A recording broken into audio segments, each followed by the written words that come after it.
Сайн байцгаана уу их хүмүүст үзэгчтэй та бүхэндээ энэ өдрийн мэндийг хүргэе. Энэхүү манай нэвтрүүлгийн гэгээн хонорт кино найруулагч Дашгүйгийн Галбаяр ах маань морилон затлаа. Танд энэ өдрийн мэндийг хүргэе. Чамч гисэн болон танай телевизэнд энэ өдрийн мэндийг хүргэе.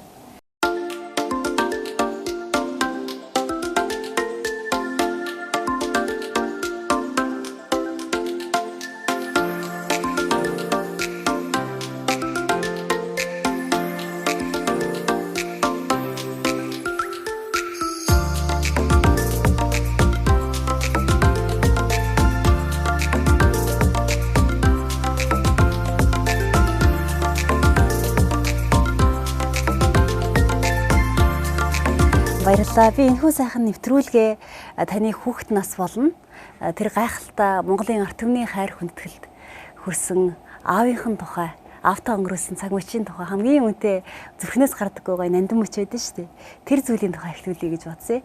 Мэдээч яг хүүхэд нас, хүний хүүхэд нас гэдэг бол бүгд л гигийн сайхан гоё байдаг тийм ээ. Тэмдээ ч одоо нөгөө хүүхэд насанд төргөж өгдөг галт хэрэг доо хүртэл байдаг тийм. Хүн бүхний л хүүхэд нас их сайхан гэхэн дурсамжтай гоё байдаг. Миний хүүхэд нас гэх юм бол ерөнхийдөө бол одоо манай ээж болон аав хоёр маань хоёулаа л урлагийн хүмүүс. Тэгээд ээж маань бол ялангуяа кино хөлдөрт 20 жил яг кино монтажч нар ажиллаж байсан. Тэгээд нөгөө хортоо нөхцөл тэр үеч нөгөө яг нөгөө хальсан дээр кино хийдэг учраас хальсаар кино хийдэг учраас нөгөө негатив позитив хортоо нөхцөлд ажилладаг, дандаа хортой харьцдаг. Тийм учраас хальсыг угаан штэ нөгөө хороор угааж гаргаж ирдэг учраас. Тийм учраас нөгөө ээж маань бол эрт тэтгэврт гарч ирсэн. Манай миний хүүхэд нас гэх юм бол ер нь бол нөгөө хуучин нөгөө социализмын үед 80-ад оны үед чинь нөгөө юу гэж байдаг гэсэн. Кино үйлдвэрийн лагер гэж байдаг, цуслан гэж гардаг байсан. Тэгээд тэнд бол ерөөсөө л одоо Монголын одоо алтан үеийн бүх л одоо киноны уран бүтээлчид бүгд тэрүүгээр одоо зусдаг, зундаа амардаг тийм ээ. Тэгэл ерөөсөө одоо жишээ нь том найруулагч нар бид нар одоо ингээд хүүхэд байхдаа нэг миний санаанаас ерөөсөө гардаггүй нэг зүйл ингээд хүүхдүүд тоглоол ингээд явж янгууд ингээд санаандгүй байж байгаа нөгөө дамчаагаа гэрийн гадаа очиод тоглож идэг. Тэгэл гэрээс дамчаагаа гараад ирэн гутал зүгээр ингээд ёстой хүрэл юу вэ зүгээр аимшиг мангас гараад ирсэн юм шиг л пирх гээл гараад цухтаагаал айдаг те. Ягаад ч юм зүгээр л нөгөө тэр дүрээс нь айгүй айдаг нөгөө исмэл тайж те. Тэр нөгөө исмэл гараад ирэхээр чинь нөгөө хүүхдүүд чинь зүгээр пирх гээл гараад цухтаадаг. Тэгээд нөгөө дамжаагаа хүүхдүүдээр тоглоол тэгэл нэг гой бүдүү хоолоогоор нэг инээгээл те. Тэгдэл байсан тэгэл одоо дорч боломгооч гэдэг юм одоо ингээд ер нь бол Монголын одоо найруулагчид болон киноны бүх уран бүтээлчид тэнд зусдаг, амардаг байсан. Тэгээд тэнд бол яалч байхгүй миний хүүхэд нас бол өнгөрсөн. Тэгээд бас нэг талаараа бол би бас өөрийгөө азтай гэж боддог. Азтай гэж боддог. Тэгээд тэр их гоё уран бүтээлчд тэр алтан үеийн уран бүтээлчдийг одоо маш ойроос харж өссөндөө одоо би бас их баярлж явдаг. Хүн бүхэн яг тань шиг тийм гоё агуу уран бүтээлчдийн дунд хүүхэд насаас үдэж чадахгүй шүү дээ тий. Яг кино найруулагч хүнийхээ хувьд та одоо кино ертөнцид хөл тавиад хэдэн киноны ард гарсан бэ?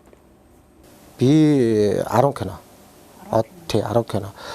Түрүү жил триллер жанрын нэг кино хийсэн байгаа. Одоо юуны гол дүрт нь Монгол Улсын ардын жүжигчин Саран Туяа дөнгөж саяхан одоо Монгол Улсын гавьяа жүжигчин болсон хин Болдөртн ах маань тоглосон. Тийм нэг кино одоо ингээд театрууд нэгдэхгүй учраас гарч чадахгүй ингээд байгаад байна. Миний хувьд бол анхны триллер жанрын кинонд ажилласан. Тэгээд маш амттай байсан. Урдны өмнөх кинонууд маань бол комеди ч гэдэг юм уу. За Хойсл продакшнтай хамтарсан нэг сэтгүүн драмын кино байдаг тийм ээ. Нийгмийн драмын Төцний охид гэдэг нийгмийн драмын нэг кино дээр би ажилласан. Тий. Шугал дэрэгчүүд нар бол яг нөгөө дандаа комеди кинонууд шүү дээ. Нийтмийн кинонууд. Тэг өмнөх одоо олон жилийн кино урлагт анх орж ирсэн ч гэдэг юм уу. Тэр ажлууд маань бол хөвчлэн дандаа нийтмийн кинонууд байсан л та. Тэг одоо бол би нөгөө төрөл жанраа өөрчлөнө гэдэг шиг арай өөр төрөл рүү орж ажиллаж байгаа. Яг сүүлийн үед ингээ ажиллаад хахад маш олон кино найруулагчид гарч ирж байна. яг мэрэгжлийн бус хүмүүс. Яг таны киног хараад байхад бол таны яг давуу тал юм шиг санагдсан бохоо. Урлаг таартай хүнийхээ хувьд ч юм уу таны киноноор харж байгаа дандаа мэрэгжлийн жүжигчд байдаг тий. Тэгээд одоо сүүлийн үеийн кинонуудыг хараад байхад мэрэгжлийн бус хүмүүс аягүй тоглодог болсон байна. Энэ тал дээр та эмзэглэж явдаг юу? Мэргэжлийн гэдэг нь яг одоо өнөөдрийн нөхцөл төр мэргэжлийн гэдэг нь бас яг ямар ойлголт вэ гэдэг нь асуудал тоххой. Өөрөөр хэлэх юм бол тийм яг мэргэжлийн сургуулийн төгссөн тэр сургууль бол зүгээр л нэг л хэсгэл байхгүй юу.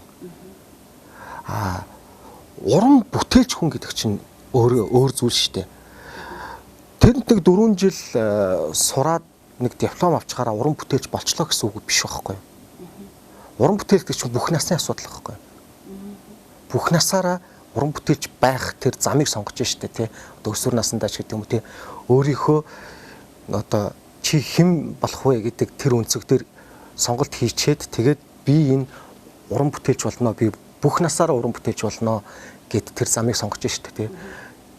Тэр том одоо зураглалчин байхгүй. Тэрнээс биш нэг 4 жил сурчаад тий нэг диплом авчингуудаа би бол уран бүтээлч болчлоо гэж бодож болохгүй л дээ. Одоо жишээ нь бид нарыг бол оюутан байгаад сурж байхад бол зөндөө л оюутнууд байсан. Маш олон оюутнууд байсан. Тэгээд тэр болгон бүгдээрээ төгсөөд диплом аваад жүжигчин найруулагч гэдэг диплом аваад бүгдээр уран бүтээлч болдоггүй л байхгүй юу? Болдоггүй л байхгүй тий. Яг тэрнтэй адилхан мэргэжлийн гэдэг ойлголт ч өнөөдөр айгуу тийм харьцангуй ойлголт болчиход байгаа юм. Жишээ нь одоо та бүхэн сайн мэдэн шүү хэдхэн жилийн өмнө тий Леди Гага гэж тэгэл дуучин бүсгүй кино тоглож ямар мундаг тоглож чинь тий. Тэр чинь үнэхээр артист байж чадж байгаа байхгүй тий. Үнэхээр авьяастай бол тэрийг нээж илрүүлээд яах хэрэгтэй байхгүй. Гаргаж ирэх хэрэгтэй байхгүй.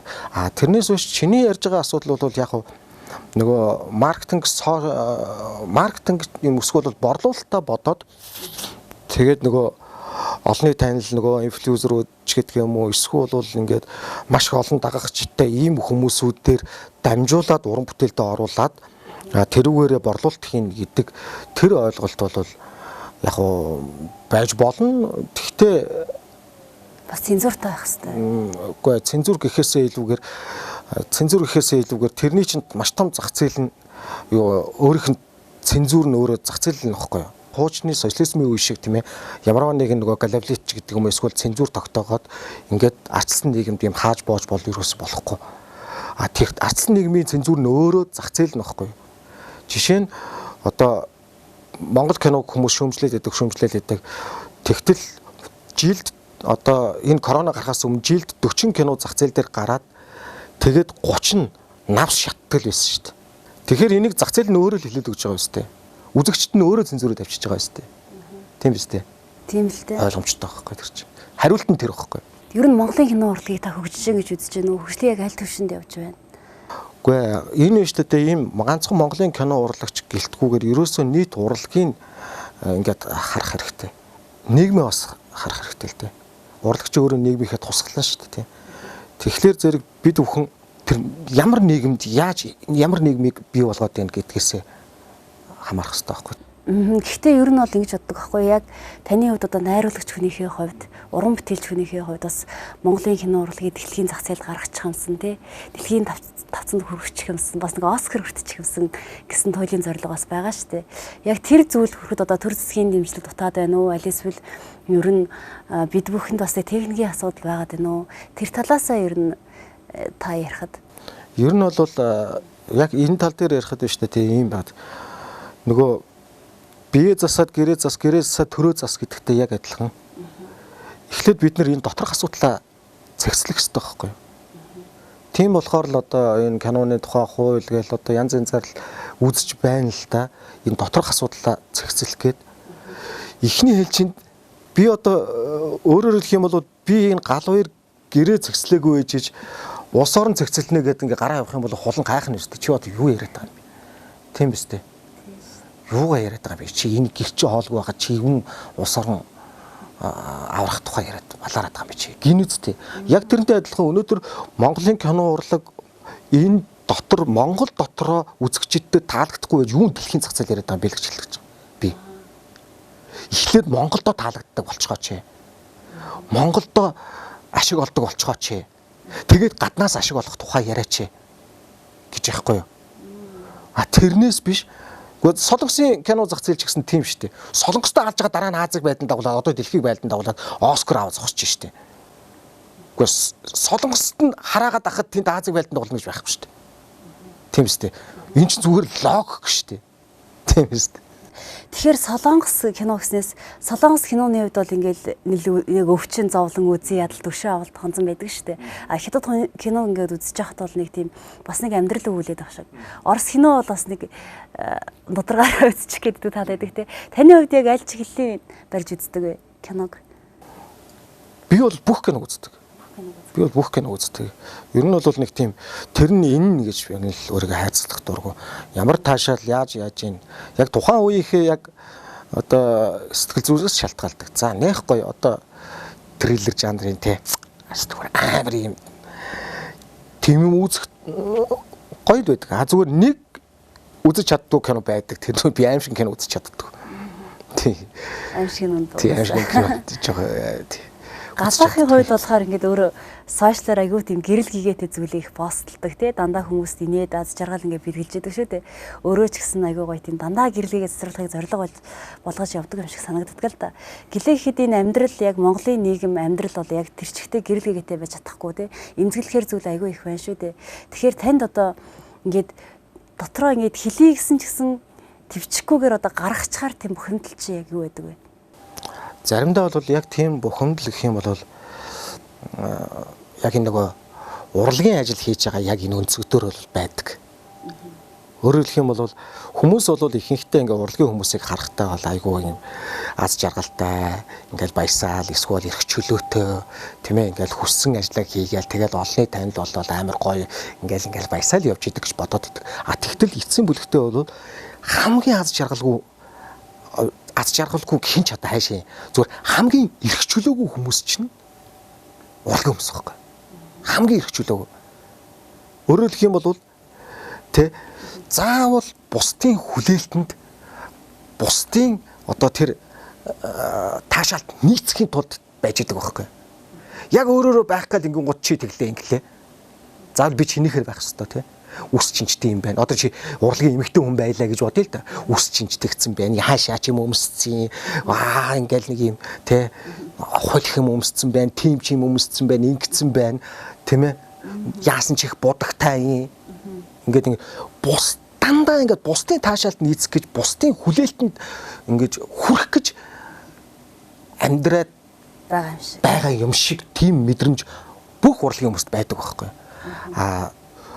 Үнэхээр тэр том хүлээн зөвшөөрөгдсөн одоо урлагийн тэр томчуулд бол яг уу яаж юм хэлжсэн тэдэрт наалтгаа байсан гэдэг нь тагсраахыг хэлдэг шиг тийм хүмүүс бол ондоо байх. Гэхдээ ганцхан бүгд тийм биш шүү дээ. Бүгд тийм биш шүү дээ. Тийм болохоор яг тэр бол заримдаа бол одоо ёстой одоо ялангуяа ийм сошиал ертөнц энтер дээр бол жоох эрх чөлөөтэй байгаад дураараа хэрэлдээл дураараа намайг юу гэж хэлнэ үү яа нү ямар тайд байна гэж үзмээр санагддаг. Ямар хамаатай юм тийм. Жишээл урлагийн хүн байж улс төр ярьлаа гэдэг ч юм уу тий. Харин тиймэрхүү сонин юм яриад байна шүү дээ. Ярихгүй болохоор та нар урлагийнх яагаад дуурдаггүй юм. Яг яах ч ёстой. Яах ч ёстой тий. Гараа тэмцэнгуут ч юм уу алиа салвдаа ч юм уу дугаавэ.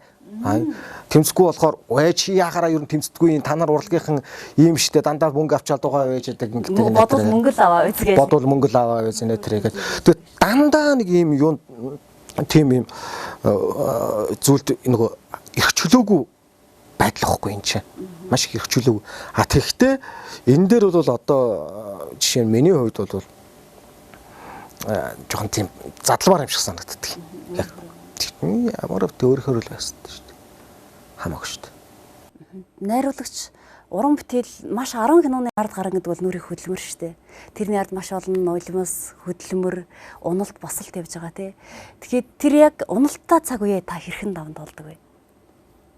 Одоо жишээлбэл бачимдмаар үе байдаг, бухимдмаар үе байдаг шүү дээ. Ер нь уран бүтээлчүүд тий.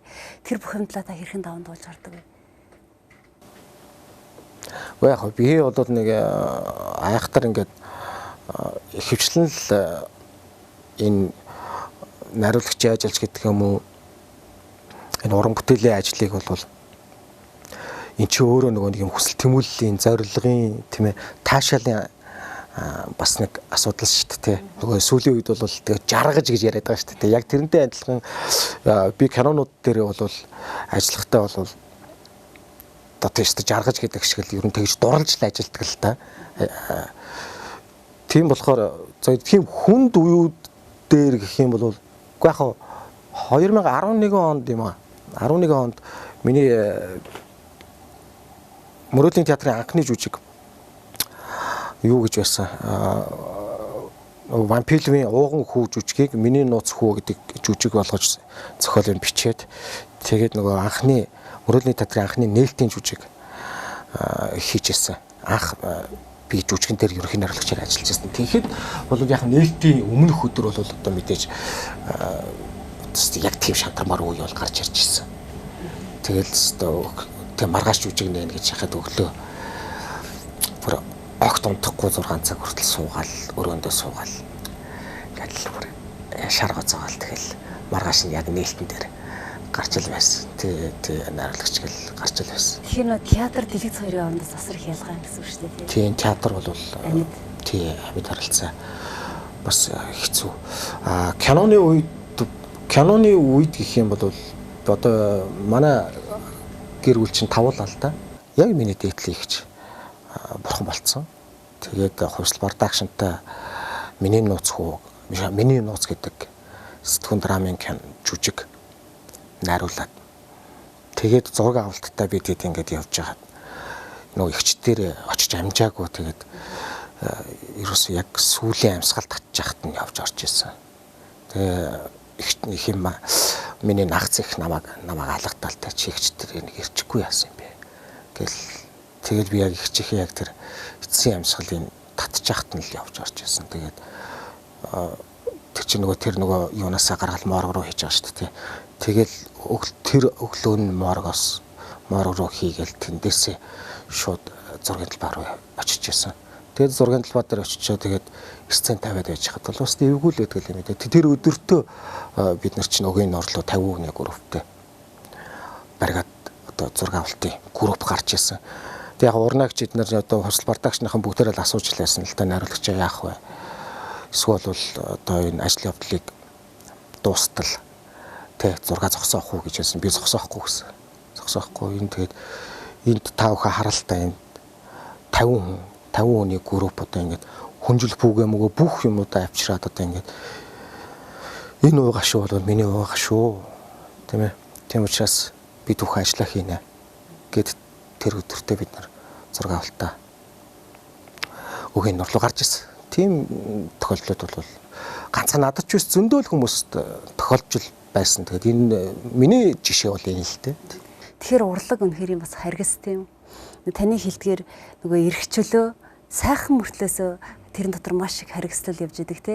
Ичээ нэг ясандаа хүний хамгийн хүүхэд байх наснаас ингээл хамдаад дэрвж өссөн гिचний өнгө гэдэг чинь бол яг наад хүүхэдтэй чинь бол би бол санал нийлэхгүй. Яг тэгэхээр урлаг харгас центр гэдэг хүмүүс сүртэй яриад байдаг. Энэ бол яг нэг социализмын үеэс гарсан үг байхгүй юу? Ягаад гэвэл тэр чинь нөгөө дээрээс нь дарамтлж ингээд яг ингээд урлаг хийлгэж штэ. Хатуугаар урлаг хийлгэж штэ тий. Алуу. Та нар яв. Тимстэй. Тэр чинь бол ингээд нэг юм нөгөө диктатурны нийгэм учраас хүмүүсийг ингэж хатуу харгасаар ингэж яаж штэ. Таны зарчим. Өнөөдрийн яг зүгээр надад тогтцсон би чинь бас нэг социализмын үед амьдарч исэн бас нэг бүтээгдэхүүн шүү дээ тийм үстэй. Тийм учраас яг нь биднэрт нөгөө үлдсэн тэр нийгмээс үлдсэн бас нэг хариуцлагч гэдэг юм уу.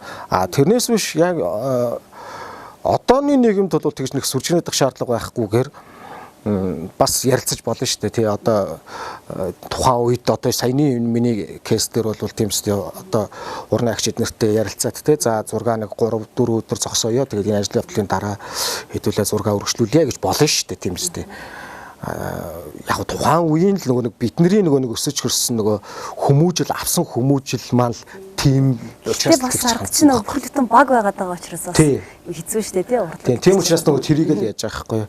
Тэрнээс үүш яг нөгөө зогсож бол болно л доо. Одоо бол нэг хайхтаа нэг урлаг бол харигээс юм энэ гэрхэл амар тийм дөвчүү үгнүүд бол бас нэг хэрэглээд баймарг л байгаа юм. Таны хувьд одоо гэр бүлийн ханчин бас сайхан жүжигчин хүн байдаг тийм маш үзэсгэлэнтэй сайхан бүсгүй байдаг шүү дээ. Тэгэхээр танаа гэр бүлийн амьдрал бас киноны өрнөл шиг явдаг байх тийм үү? Юу гэж тийм баг. Тэ жахва Эрдэнэ чимэг хоёр гихтээ дуулаад байвал утгагүй шүү дээ. Хархан харцсан гэж байгаадыг бол утгагүй шүү дээ. Тэр шиг тэгэл би намайг хүмүүс нэгдгий. Гал хоёр айгүй хөгжилтэй нэтэргээл нэг юм яриад. Тэнгуутаа би гэртээ ороод хулан гжигдээд бол утгагүй шүү дээ. Тэ нэ гэдэг үл тийм байхгүй шүү дээ. Манай аав ч гэсэн тийм л байсан.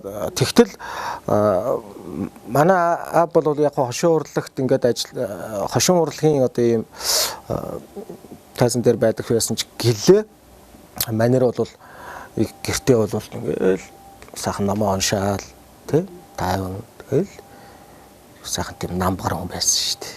Тий. Бид хоёр бол адилхан л нэг тийм л байдаг.